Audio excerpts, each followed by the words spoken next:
এবং বিশেষ করে স্বাস্থ্য খাতের দিকে যেন বিশেষভাবে নজর দেয়, এই আমার কামনা। কারণ স্বাস্থ্য খাতের দিকে নজর দেওয়ার বিশেষ প্রয়োজন আছে, কারণ আমরা এখনো অনেক পিছিয়ে আছি। বেসরকারি খাত, সরকারি খাত দুইটাকে যদি আমরা লালন করি, আমরা নিজেরা যদি এটার দিকে নজর দিই, মানুষের বিদেশে যাওয়া লাগবে না।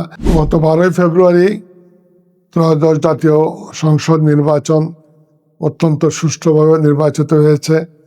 আমরা সঠিকভাবে আমাদের গণতান্ত্রিক চর্চা প্রয়োগ করতে পেরেছি। এই জন্য মহান রাব্বুল আলমিনের কাছে অনেক অনেক শুকরিয়া। নতুন সরকার এসেছে, আমরা মনে করি নতুন সরকার দেশকে আরো উন্নতির পথে এগিয়ে নিয়ে যাবেন এবং বিশেষ করে স্বাস্থ্য খাতের দিকে যেন বিশেষভাবে নজর দেয়, এই আমার কামনা।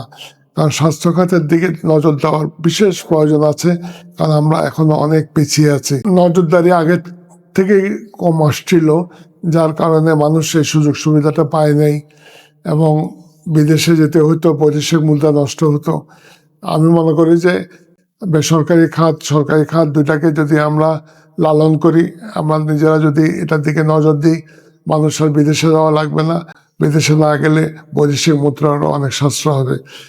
যদিও বেসরকারি খাতে স্বাস্থ্য ব্যবস্থা অনেক এগিয়ে গেছে, কিন্তু আমি মনে করি সরকারিভাবে এটা অনেক আগানো উচিত এবং এটা আগালে দেশের মানুষের স্বাস্থ্য ভালো থাকলে তারা কাজ ভালোভাবে করতে পারবে, দেশের উন্নয়ন করতে পারবে, দেশ এগিয়ে যাবে। আমি বিনীতভাবে সরকারকে অনুরোধ করব, আপনারা এই স্বাস্থ্য খাতের দিকে বিশেষভাবে নজর দিবেন। ধন্যবাদ।